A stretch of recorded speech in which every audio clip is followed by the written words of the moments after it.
성경을 이렇게 읽다 보면 하나님 말씀을 나누고 싶은 구절들이 자꾸 마음속에 막 들어올 때가 있죠. 요한계시록을 3장까지 다 봤는데 4장을 보고 5장을 보고, 사실 요한계시록 핵심장이라고 하면 4장과 5장이 핵심장이거든요. 꼭 같이 나눌 수 있었으면 좋겠다 싶은 마음이 있었지만, 또 사실 그 이전에 이미 3월 첫 주부터 2월 마지막 주부터 마가복음에 대한 도전이 좀 있었습니다. 양쪽을 놓고 기도하다가 아내가, 사모가 마가복음이 얼마나 은혜로운데 그래가지고 제가 또 혹해가지고 그래서 마가복음을 보기로 했습니다. 예. 여러분, 마가복음 참 은혜로운 책이죠. 예. 또 여러분, 마가복음 같이 묵상하면서 제 바람은 여러분의 삶에 하나님의 나라가 시작되는 은혜가 있었으면 좋겠습니다. 여러분의 가정에 하나님의 나라가 시작되기를 소망합니다. TV를 보다 보면 가끔 우리 스포츠 중계 같은 걸 보면 각도가 다양하잖아요. 예를 들어 손흥민이 골을 넣는 장면을 이렇게 멀리에서, 또 가까이에서, 또 앞에서, 옆에서 이렇게 막 보여주잖아요. 그러면 다양한 각도에서 보면 또 장면, 골 넣는 건 하나인데 그 다양한 각도에 따라서 그 어떤 생동감이나 느낌이 다르고 또 와닿는 게 다르잖아요. 예. 여러분이 읽는 이 마가복음도 사실은 사복음서 안에 들어가 있습니다. 예수님의 행적을 중심으로 쓰여진 책, 마태, 마가, 누가, 요한까지 사복음서죠. 그 중에 비슷한 내용을 다루고 있다 해서 세 가지 복음을 공감복음이라고 합니다. 마태, 마가, 누가까지. 요한복음은 조금 사복음서에는 들어가지만 조금 다르게 보는 거죠.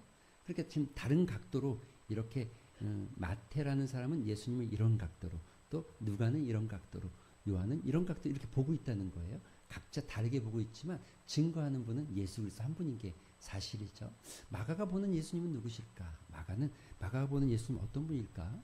마가는 섬김의 종으로 오신 예수님, 이런 모습의 예수님을 보여주고 있죠. 사실 마가라는 사람이 참 이 책을 쓴 마가가 재밌는 사람입니다. 여러분, 혹시 성경 읽다가 이런 장면 기억나시는 분 계십니까? 마가복음에 보면 예수님이 잡히시던 밤에 어떤 청년이 이렇게 따라가요. 근데 성경에 이렇게 돼 있어요. 혼이불만 이렇게. 그러니까 우리처럼 이렇게 뭐 속옷도 입고 또 뭐 겉옷도 입고 이렇게 뭐 이렇게 입는 시대는 아니어서, 여러분 보시면 이 중동 사람들이 옷 입고 다니는 거 보면 마치 뭐 이렇게 하나 뒤집어 쓰고 허리띠 하나 이렇게 매면 옷 같잖아요. 그리고 겉옷 이렇게 입는 것 같잖아요. 아마 그럴 거예요. 그래서 그런 거 안 입었는데 이렇게 마치 그냥 얇은 혼잎을 하나 이렇게 탁 이렇게 가린 거예요. 가리고 따라가다가 예수님 잡혔는데, 너도 뭐 이런 막 이거 확 벗어버리고 맨몸으로 도망간 청년이 하나 있어요. 기억나세요? 성경 읽어보셨어요? 너무 상상은 하지 마세요. 그렇게 도망간 청년이 하나 있어요. 그런데 이 청년이 사복음서에 유일하게 이 마가에만 나오거든요.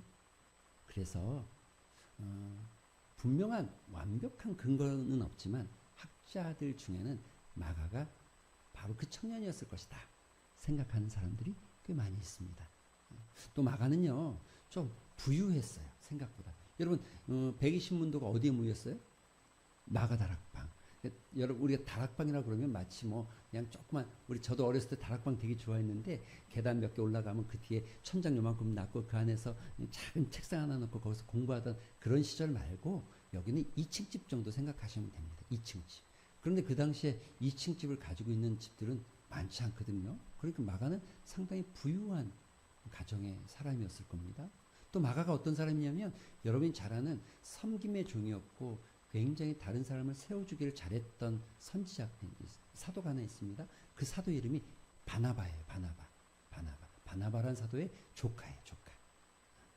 그런데 바울과 바나바가 1차 복음을 들고 전도여행, 선교여행을 떠났어요. 근데 마가가 같이 동행했거든요. 근데 중간쯤 가다가 마가가 너무 힘들었나 봐요. 그래서 돌아와 버려요. 혼자. 그래서 실패한 사람 같은 모습도 좀 있어요. 마가한테는.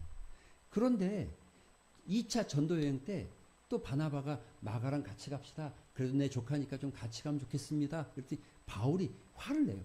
아니, 원래 바울이 좀 목적 지향적인 사람이잖아요. 굉장히 성공지향적인 성향이 좀 있거든요. 그러니까 아니 이 사람이랑 같이 가면 전도에 이 걸림돌이 되고 어려움이 있기 때문에 이 사람이랑 같이 가고 싶지 않다. 그래서 바울과 바나바가 싸워요. 결국은 흩어져서 같이 못 가고. 그렇지만 마지막에는 바울 서신에 보면, 바울의 옥중 서신에 보면 바울이 마가를 굉장히 많이 그리워하고 있었어요. 마가를 보고 싶다. 마지막에 마가가 나한테 왔으면 좋겠다. 아마 예수님의 행적뿐만 아니라 바울의 마지막 모습까지도 알고 있었던 게 마가였을 것입니다. 또 마가는 베드로의 수행비서처럼 통역사 역할도 감당했어요. 그래서 베드로로부터 가장 많은 예수님의 이야기를 들었던 인물, 그 사람이 지금 우리에게 들려주고 싶은 이야기가 있어요. 그 이야기가 뭐냐면, 여러분 오늘 15절에 보니까 이렇게 말합니다. 이르시되, 예수님의 이야기인데, 이르시되 때가 찼고 하나님의 나라가 가까이 왔다. 때가 찼고 하나님의 나라가 가까이 왔다. 여러분 유대인들은 꿈꾸는 게 있어요. 자기들 삶에 하나님의 나라가 이루어지길 소망하는 거죠. 물론 그 사람들이 생각하는 것과 또 성경이 말하는 게 조금씩 차이는 있을 수 있지만 하나님의 나라를 늘 꿈꾸고 있죠. 그럼 하나님의 나라라고 하면 어떤 걸 생각합니까? 아마 그 당시에 좀 어려웠던 유대인들은 로마의 속국에서 벗어나는 것을 생각했겠지만, 그러나 조금 더 깨어있는 그리스도인, 조금 더 깨어있는 유대인이었다면 하나님께서 다스리는 세계, 하나님의 통치가 있는 세계, 하나님의 나라가 이루어지는 것을 모든 사람은 꿈꾸고 있었고, 그런 나라가 되기를 소망했죠. 사실 이것은 태초에 성경이 만들어지던, 성경이 쓰여진 창세기부터 시작된 이야기입니다. 이미 우리가 알고 있는 대로 에덴 동산은 하나님의 통치가 이루어졌던 곳이고 하나님의 다스림이 이루어졌던 곳이죠. 가장 행복하고 가장 기쁨이 많았고 가장 감사가 넘쳤던 순간, 인류 역사에 그런 것을 찾을 수가 없죠. 그래서 여러분 얼마나 에덴이 좋은 곳인지 안 믿는 사람들도 가끔 보면 에덴 식당, 에덴 하원, 에덴 이런 거 많이 붙여놓잖아요. 에덴은 굉장히 행복했다는 이런 의미를 가지고 있어서 안 믿는 사람들도 그 정도는 아는 것 같아요. 그곳이 행복했던 이유는 한 가지죠. 하나님께서 다스렸거든요. 하나님께서 통치했거든요. 하나님의 통치. 인생은요, 우리는 우리 스스로 사는 것 같지만 사실 우리는 모두가 다 누군가의 다스림과 누군가의 통치와 누군가의 보호 아래 살아가잖아요. 나라의 통치를 받든 또는 자녀는 가정의 통치를 받든 다스림을 받든 보호를 받든 우리는 다 그렇게 서로가 서로를 보호하든 서로가 서로에게 어떤 다스림을 하든 다 모든 사람이 혼자 있는 것 같지만 혼자 아니죠. 그런데 진짜 하나님께서 다스리기 시작할 때 참다운 행복이 시작되어지고 참다운 기쁨이 있다는 것을 마가는 알고 있었죠. 그래서 마가는 지금 그 이야기의 시작을 때가 찼다. 이제 때가 찼다. 하나님의 나라가 시작되었다는 것을 말하고 있고 알리고 있는 거예요. 하나님 나라가 시작되었다. 하나님 나라가 당시에는 굉장히 어렵고 박해받는 많은 사람들, 특별히 로마의 그 압제 아래서 많은 사람들이 굉장히 많은 박해를 받고 어려움과 고난이 있었는데 하나님 나라 얼마나 뭉클할 감사가 막 넘쳐나겠죠. 그런데 여러분이 이렇게 하나님 나라가 시작되어지려면 조건이 있습니다. 여러분의 삶에 하나님의 나라가 시작되려면, 여러분의 가정에 진짜 하나님의 나라가 시작되려면 먼저는 예수님이 찾아오셔야 됩니다. 여러분의 가정에, 여러분의 삶에 예수님이 찾아오셔야 됩니다. 오늘 본문 1절은 이렇게 말합니다. 하나님의 아들 예수 그리스도의 복음. 복음 뭐예요? 하나님의 아들에 대한 이야기. 하나님의 아들. 복음은 하나님의 아들에 대한 이야기. 복음의 시작, 하나님 나라의 시작. 하나님 나라의 시작은 예수 그리스도로부터 시작되어지는 것을 말하고 있는 겁니다. 이게 가장 복된 소식이죠. 이게 가장 감사한 소식이죠. 내 남편이, 내 자녀가 잘 되고 내 남편이 내 자녀가 승진하고 좋아지는 일들이 아니라 여러분의 가정에 예수 그리스도가 찾아오기 시작하는 것, 그리고 그분을 만나는 것이 가장 복된 소식이죠. 집안에 어려움이 있고 고난이 있고 질병이 있어도 예수님이 여러분의 가정에 찾아온다는 것은 가장 복된 소식입니다. 사실 사람은 사람과 사람이 만나서 역사가 만들어지고 사람과 사람이 만나서 시너지가 나타나고 무엇인가 이루어지죠. 사실 만남은 모두에게 다 중요합니다. 그래서 우리는 누구를 만날까? 특별히 여러분의 자녀들이 누구를 만나야 되는지 만남의 축복이 있어야 돼요. 진짜 있어야 돼요. 여러분 자녀들 놓고 진짜 간절히 기도하셔야 돼요. 다 큰 자녀도 마찬가지고 또 결혼을 앞두고 있는 자녀도 마찬가지고 어린 자녀일수록 더 마찬가지입니다. 진짜 좋은 사람들을 만나는 건 축복 중에 축복입니다. 만남은 그냥 만남으로 끝나는 것이 아니라 그 두 사람이 만나서 역사를 만들고 또 그 역사가 우리의 삶에 지대한 영향을 미치기 때문에 아주 중요하죠.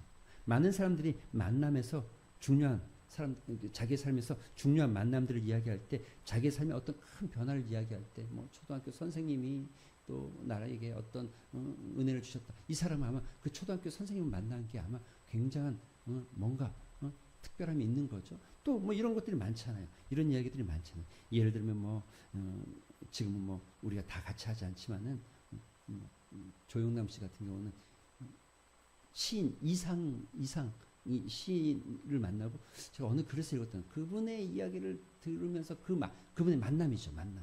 자기에게 치대한 아주 영감을 주고 또 우리가 배우자를 만나는 것도 만남이죠. 아주 중요한 거죠. 배우자를 만나는 거 인생 삶이 완전히 달라지고 여러분 살아온 시간보다 더 많은 시간을 같이 살아갈 그 인생이 새롭게 살아갈 수 있는 아주 달라지는 뭐 신앙생활 하는 사람들에게는 어렸을 때 주일학교 선생님을 만났던 기억 저도 그런 기억이 있습니다. 저희 집까지 꼬박꼬박 찾아오셨던 장로님 이동일 장로님이라고 이 성함도 잊어버릴 수 없는 꼬박꼬박 저희 집에 찾아오셨던 장로님 잊어버리지 않는 장로님이 있죠. 또 선생님, 목사님, 목회자들 많은 만남 그 만남이 그 사람의 삶을 변화시키고 그 사람의 삶에 새로운 역사를 만들어가죠. 그리스도인들에게는요 예수님과의 만남이 그렇습니다. 아니 사실 예수님과의 만남은 지금까지 여러분이 만났던 그 만남과 비교할 수 없죠. 그래서 많은 사람들이 예수님을 만나면 인생이 완전히 달라졌다. 송두리째 바뀌었다. 심지어 자기가 죽었다 다시 살아나는 새 삶을 사는 고백들을 합니다. 갈라디아서 2장 20절 바울의 고백이 기억납니까? 바울은 이렇게 고백하죠. 내가 그리스도와 함께 십자가에 못 박혔다. 그런즉 이제는 내가 사는 것이 아니요 오직 내 안에 그리스도께서 사신 것이다. 여러분 이 고백이 예수님을 만난 다음에 바울의 고백이 된 거예요. 그 전의 삶은 죽은 삶이라고 고백하고 이제 나는 새로운 삶을 산다라고 말하고 있는 거죠. 여러분 지금까지 이런 만남에 이런 역사가 일어난 고백을 들어본 적 있습니까? 예수님과의 만남은 늘 특별한 역사를 만들어냅니다. 그런데 어떤 신앙이 이런 신앙적 상담을 한 글을 본 적이 있습니다. 이렇게 고백했더라고요. 저는 모태신앙입니다. 그러나 계속해서 구원에 대한 확신이 없어 나는 정말 구원받았는가라는 질문으로 꽤 많은 시간을 방황하고 꽤 많은 시간을 허비했습니다. 그래서 구원에 대한 세미나에도 참석했고 또 머리로는 이해가 되지만 어쩐지 제 마음에 와닿지 않았습니다. 예수님과의 인격적 만남이 한 번도 없었기에 제 속에는 여전히 죄성이 살아있었고 삶이 제대로 변화되지 않았으며 하나님께 순종하지 못하고 있었습니다.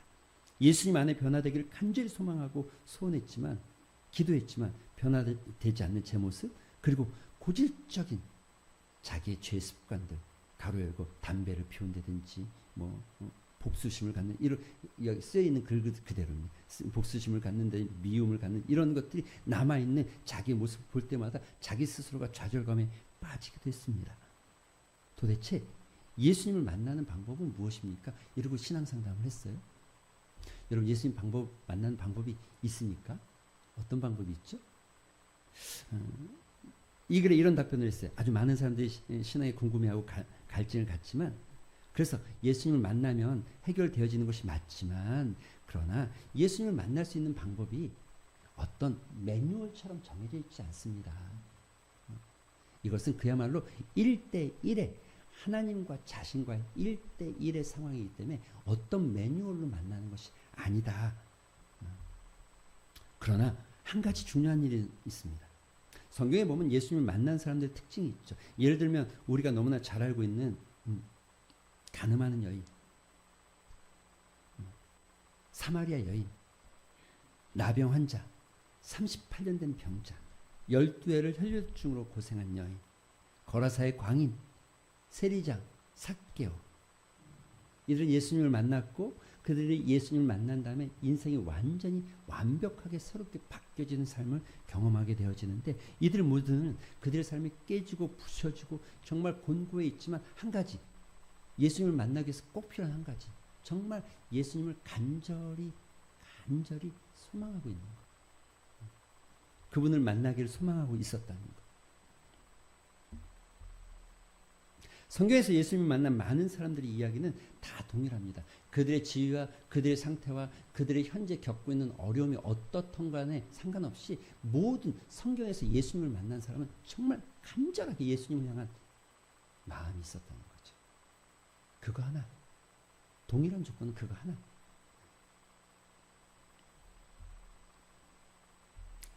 여러분 예수님을 만나면 우리도 인생이 바뀌어지고 여러분의 삶에 새로운 시작이 시작되어지는 겁니다. 하나님의 나라가 시작되어지는 겁니다. 여러분의 가정에 하나님의 나라가 시작될 수 있습니다. 그런데 여러분 이렇게 기록하고 있죠. 2절에 보니까 2절에 이런 말이 있죠. 선지자 이사야의 글에 이사야 40장 3절의 이야기인데 보라 내가 내 사자를 내 앞에 보내노니 그가 내게를 준비하리라. 여러분 우리가 내 인생에 하나님의 나라가 시작되기까지 여러분 우리를 위해서 수고하고 누군가가 땀 흘리고 애쓰고 무던히 뒤에서 기도하고 누군가의 수고가 있었다는 것을 기억하셔야 됩니다. 지금 복음이 시작되어지기 시작하면서 여러분 이 세례 요한이라는 사람이 주의 길을 예비하기 위해서 이미 예언된 대로 와서 주의 길을 예비하고 있듯이 여러분의 삶에 여러분의 가정에 하나님의 나라가 시작되기 위해서 누군가는 예비하고 준비한 사람이 있었다는 거죠.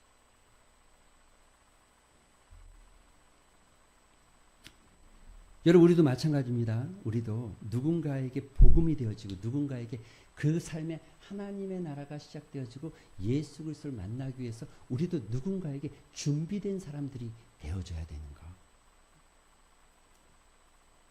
그런데 우리는 준비되기보다 수고하기보다 우리에게 주어진 시간들을 낭비하고 허비하고 그저 성경이 말하는 욕심과 욕망을 쫓아서 살아가는 시간들이 대부분 아닌가 싶은 마음도 들어집니다. 여러분 두 번째 우리가 정말 여러분의 삶에 하나님의 나라가 이루어지려면 오늘 본문은 이렇게 말합니다. 뭐라고요? 회개하라. 요한도 광야에서 외칩니다. 4절에 뭐라고요? 죄사함을 받게 하는 회개의 세례를 전파했고 회개하라. 그랬더니 사람들이 죄를 자복하고 나오기 시작했다는 거예요. 깨끗함을 받았다는 거예요. 정말 여러분의 삶에 예수님을 만나고 여러분의 가정에 하나님의 나라가 시작되어지려면 여러분 그분을 알고 있는 것으로 되어지는 것이 아니라 또 그분을 알았다고 내가 성경 말씀을 좀 외웠다고 되어지는 것이 아니라 여러분의 삶에 아주 중요한 것 회개의 역사 자기의 죄를 자복하는 것 성경이 이렇게 말하죠. 예수님도 때가 찼고 하나님의 나라가 가까워 왔으니 회개하고 복음을 믿어라. 회개해라. 여러분 회개하는 일이 필요합니다. 우리의 삶에서 회개라는 것은 매우 중요한 겁니다. 여러분 회개가 없이 회복되는 일은 없습니다. 회개 없이 새로워지는 일도 있을 수 없습니다. 그래서 우리가 회개하는 일이 우리에게는 필요한 일이죠. 한 번의 회개가 아니라 날마다 우리의 삶에서 하나님 앞에 우리의 죄를 자복하는 것. 그래서 여러분 우리가 예배 때마다 뭐 합니까?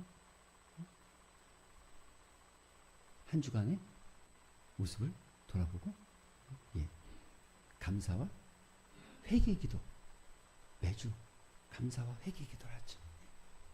여러분 우린 100% 죄인임을 고백하셔야 됩니다. 우리가 100% 죄인임을 고백할 때 회개는 날마다 필요함을 고백하게 되어지는 것이고 그때 여러분의 삶에는 하나님의 나라가 시작되는 거예요. 하나님의 다스림과 하나님의 통치가 시작되어지는 거예요. 그때 여러분의 가정에 하나님의 다스림과 하나님의 통치가 시작되게 되어 있습니다. 여러분 우리가 어떤 일을 만나건 어떤 사건이 일어나건 어떤 문제로부터 내가 내 스스로 내 모습이 보여져서 회개할 줄 아는 것. 구원의 문이 열리기 시작하는 것. 축복의 문이 열리기 시작하는 게 바로 여기에 달려있는 거죠. 그런데 여러분 오늘 본문에 많은 사람들이 요한의 세례 앞에 회개하고 나왔지만 여전히 그들은 훗날 예수 그리스도를 십자가에 못 박는 자가 되어진다는 거죠. 그러니까 여러분 우리가 이런 것들을 보면서 무엇을 느낍니까? 회개에는 아주 중요한 포인트가 하나 있다. 그게 뭐냐? 진정성이라는 거예요. 진정성. 여러분 많은 회개와 수많은 말을 담고 있는 것도 매우 중요하지만 그것보다 더 중요한 회개의 가장 가치 있는 것은 진정성. 여러분 진정성이 있는 회개가 진짜 회개입니다. 진정성 있는 회개. 있을 수 없는 그죠? 마치 임기응변으로 가끔 아이들을 가르치다 보면 그럴 때가 있지 않습니까? 우리 다 보이잖아요. 요 부모에게 혼나거나 하면 요 때를 살짝 넘어가고 싶은 마음에 아이들이 그냥 잘못 별로 깨닫는 것 같지도 않은데 잘못했어요. 이러기도 하고 막 이럴 때 있잖아요. 그렇죠? 다 있잖아요. 동의를 하세요. 다 있잖아요. 그렇죠? 예. 그럴 때 있잖아요. 우리도 커오면서 다 그랬고 그런 적이 있잖아요. 빨리 좀 선생님 좀 빨리 좀 어떻게 좀 맞췄으면 좋겠는데 왜 이렇게 안 끝나는 거야? 알겠어요. 잘못했어요. 잘못한 걸로 속에 마음속으로 이렇게 잘못한 걸로 합시다 그냥. 이런 마음.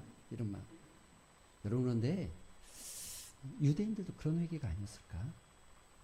정말 진정성을 가지고 있는 회개가 아니고 임기응변식이고 그 순간을 모면하거나 하나님의 축복을 소망하거나 내 삶에 어떤 복이 주어지기 위한 마음.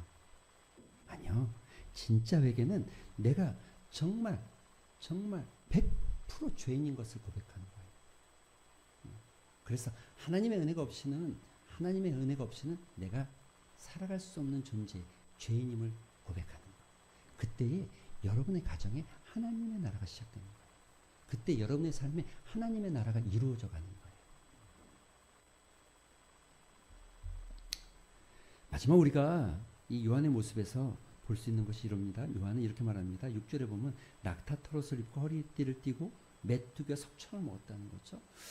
요한 굉장히 가난한 청빈의 모습을 가지고 있죠. 청빈하다는 게 여러분 가난한 이야기, 가난한 삶으로 우리가 비춰질 수 있습니다. 가난하다는 거 그냥 가난하다는 것이 청빈은 아닙니다. 없기 때문에 청빈하다 이런 뜻은 아닙니다. 청빈의 아주 중요한 것은 욕심이 없는 마음을 이야기하는 거예요. 욕심이 없는 마음. 성경이 이렇게 말하죠. 욕심이 잉태하면 죄가 되고 죄가 장성하면 사망에 이른다. 그래서 여러분 정말 여러분 삶에 하나님의 나라가 이루어지려면 내 삶에 있어서 자기를 낮추고 겸손한 자리에 서기 시작하고 하나님께서 맡겨주신 일에 청지기적 마음을 갖는 거예요. 여러분 오늘 그 다음 본문을 보면 이렇게 말하죠. 7절에 나보다 능력 많으신 이가 내 뒤에 오시나니 나는 굽혀 그의 신발끈을 풀기도 감당하지 못하겠노라. 사실 요한은요 제사장의 아들이었어요. 요즘 말로 하면 노얄 패밀리 같은 사람이에요. 그런데 예수님은 그냥 우리가 아는 그냥 신성과 메시아 이걸 빼고 나면 사생아의 아들입니다. 그리고 나사렛. 나사렛은 무슨 선한 게 있어라고 말할 만큼 나사렛 촌동네. 아주 촌동네. 뭐 선한 사람 나오겠어? 거기에 뭐 훌륭한 사람이 나올 수나 있겠어? 왜냐면 그 지역 자체가 그러니까. 라고 생각할 만큼 아주 덜 떨어진 지역이라는 거죠. 그럼에도 불구하고 요한이 뭐라고 하면 자기는 예수님의 신발끈을 풀기조차도 어렵다는 거예요.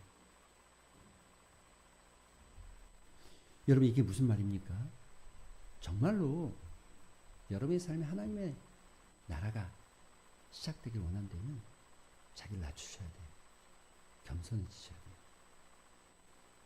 교만은 넘어짐의 앞장입니다. 패망의 선봉입니다. 주님은 겸손한 자를 사랑하신다고 말씀하셨어요. 정말 말도 안 되는 사건 앞에, 정말 말도 안 되는, 정말 이렇게 말도 안 되는 배우자 앞에, 정말 말도 안 되는 상사 앞에, 정말 말도 안 되는 손님과 말도 안 되는 사람들 앞에 자기를 낮추고 겸손하게 그 사람을 존중하는 것. 낮아짐의 본은 우리가 굳이 이야기하지 않아도 예수님이 낮아짐의 본을 보이셨습니다.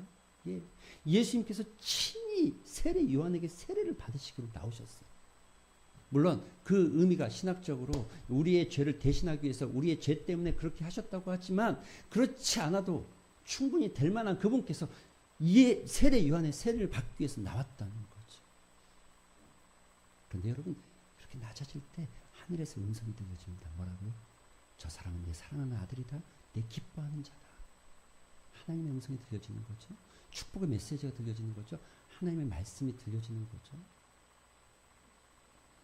여러분의 가정에, 여러분의 삶에 정말 하나님의 다스림이 시작되길 소망합니다. 하나님의 나라가 이루어지길 소망합니다. 그러기 위해서 정말 살아있는 부활하신 예수 그리스도, 날마다 그분을 만나고 그분과 동행하는 역사, 내 삶에 내가 100% 죄인임을 고백하고 날마다 회개하기를 자복하고 주님 앞에 나오는 믿음, 나를 좀 낮추고 나를 좀 겸손한 자리로 내려서 그저 하나님의 은혜로만 살아갑니다라고 고백합니다. 그래서 그 고백 속에 내 사랑하는 자다, 내 사랑하는 아들, 내 기뻐하는 자라는 하나님의 음성이 들려지는, 그리고 하나님의 다스림이, 하나님의 나라가 여러분의 삶에서, 여러분의 가정에서, 여러분의 일터에서 시작되어지기를 주님의 이름으로 축원드립니다. 우리 이 시간 같이 기도하는 시간 같습니다. 잠깐 기도할 때에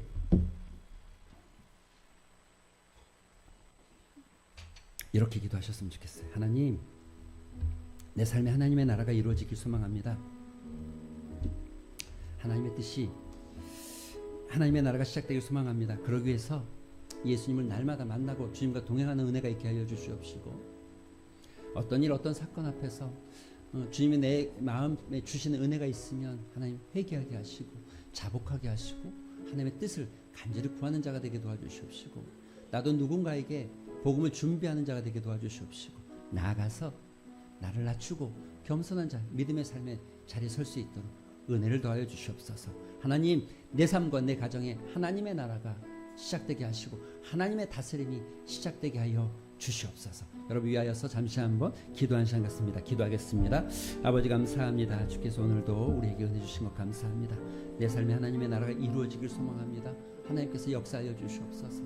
하나님의 나라, 하나님의 다스림, 하나님의 통치가 이루어지는 삶이 되게 하여 주시옵소서. 내 삶에서 내 가정이, 하나님, 내 자녀들이 하나님의 다스림 안에 있게 하여 주시옵시고 하나님의 통치 안에 있는 거룩한 나라가 될 수 있도록 주님 역사하여 주시옵소서. 그러기 위해서 날마다 주님과 동행하게 하시고, 아버지 우리의 죄를 자복하게 하여 주시옵시고, 아버지 겸손하게 주님만을 바라보고 은혜만을 사모하는 심령이 되게 하여 주시옵소서. 하나님, 사랑하는 성도들의 가정과 그들의 삶에 하나님의 다스림이, 하나님의 통치가, 그래서 하나님의 나라가 시작되게 하여 주시옵소서. 날마다 주님과 동행하고 삶의 자리에서 회개하며 또 낮아지기를 기뻐하는 주님의 은혜만을 간구하며 하나님의 나라를 시작하는 사랑하는 성도들, 하나님의 나라가 시작되어지는 사랑하는 가정들 될 수 있도록 주께서 은혜를 더하여 주시옵소서. 감사드리며 예수님의 이름으로 기도합니다.